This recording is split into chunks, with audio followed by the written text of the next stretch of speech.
খেজুরিতে SC ST ওবিসির ডাকে রাজনৈতিক কর্মী সম্মেলনে বিজেপিকে কটাক্ষ খেজুরিতে এসসি এসটি ওবিসির ডাকে রাজনৈতিক কর্মী সম্মেলনে বিজেপিকে কটাক্ষ মুখপাত্র তন্ময় ঘোষের।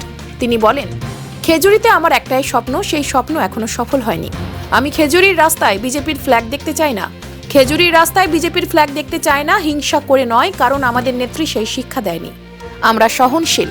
আমরা চাই খেজুরির প্রত্যেকটা মানুষ যারা বিজেপিকে সমর্থন করেছিলেন তাদের বাড়ি বাড়ি যান, তাদেরকে বোঝান, তাদেরকে বুঝিয়ে ফিরিয়ে আনুন। একদিকে উন্নয়নের রাজনীতি আর একদিকে বিভাজনের রাজনীতি। একদিকে দলিতদের উপর অত্যাচার, আদিবাসীদের উপর অত্যাচার, আর একদিকে সমস্ত মানুষকে নিয়ে এগিয়ে চলার অঙ্গীকার। এই রাজনীতি মানুষকে বোঝান।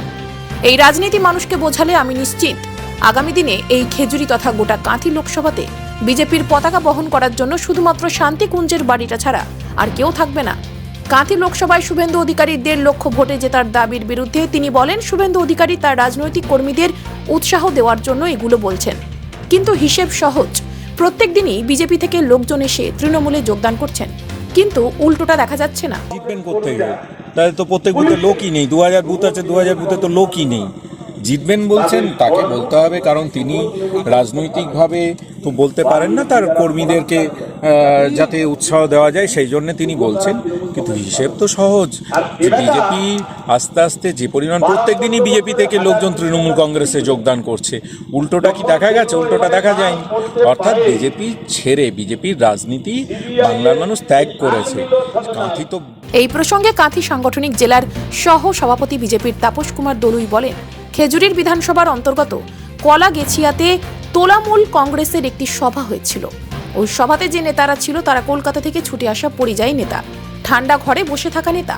তারা খেজুরিতে এসে দাবি করছে কিছুদিন পরে নাকি খেজুরির রাস্তায় কোনো বিজেপির পতাকা থাকবে না। আজকে খেজুরি বিধানসভার অন্তর্গত কলাগাছিয়াতে তোলামূল কংগ্রেসের একটি সভা হয়েছিল, যে সভার নাম ছিল কর্মী সম্মেলন তৃণমূল কংগ্রেসের। তো প্রথমত আমরা দেখলাম সেই সভার মঞ্চে যে সমস্ত নেতা ছিল তারা কলকাতা থেকে ছুটে আসা পরিযায়ী নেতা, ঠান্ডা ঘরে বসে থাকা নেতা। তারা খেজুরিতে এসে তারা দাবি করছে যে কিছুদিন পরে নাকি বা এখন থেকে খেজুরিতে রাস্তায় কোনো বিজেপির পতাকা থাকবে না, উনি দাবি করেছে। যিনি ঠান্ডা ঘরে বসে থাকেন, এসি রুমে বসে থাকেন, যিনি খেজুরিতে এসে বিভিন্ন রকম জায়গাতে এসে আগামী লোকসভা ভোটে টিকিট পাওয়ার লক্ষ্যমাত্রা নিয়ে তিনি দাপিয়ে বেড়ান। বিজেপির পতাকা থাকবে কি থাকবে না সেটা খেজুরির মানুষ ঠিক করবে। আর খেজুরির ইতিহাস সম্পর্কে আপনার কোনো ধ্যান ধারণা নেই। চোর চিটিংবাজ দলকে মানুষ প্রত্যাখ্যান করে। খেজুরিতে বিজেপির পতাকা ওড়ানোর চেষ্টা চালিয়ে যাচ্ছে মানুষ। থাকবে কি না থাকবে সেটা খেজুরির মানুষ ঠিক করবে। এই খেজুরির সম্বন্ধে, খেজুরির ইতিহাস সম্বন্ধে আপনার কোনো ধ্যান ধারণা নেই। আর এই বিজেপির পতাকা আজকে সাধারণ মানুষের পতাকা। অনেক মেহনত করে, অনেক সংগ্রাম করে আজকে এই চোর চিটিংবাজ দলকে মানুষ প্রত্যাখ্যান করেছে। আর খেজুরিতে বিজেপির পতাকা পদ্মফুলকে মানুষ ভালোবেসে সেটা কিন্তু পথপথ করে বাড়িতে ওড়ানোর তারা প্রচেষ্টা চালিয়ে যাচ্ছে এবং আগামী দিনে তাদের। অপরদিকে তন্ময় ঘোষ খেজুরিতে ব্লক সভাপতি পরিবর্তন নিয়ে গোষ্ঠী দ্বন্দ্বের প্রসঙ্গে বলেন, একটা পরিবারে মান অভিমান থাকবে, কিন্তু দিনের শেষে যখন পরিবারের অভিভাবক ওই জায়গায় এসে বসবেন তখন বাইরের শক্তির বিরুদ্ধে সমস্ত লোক একত্রিত হবেন।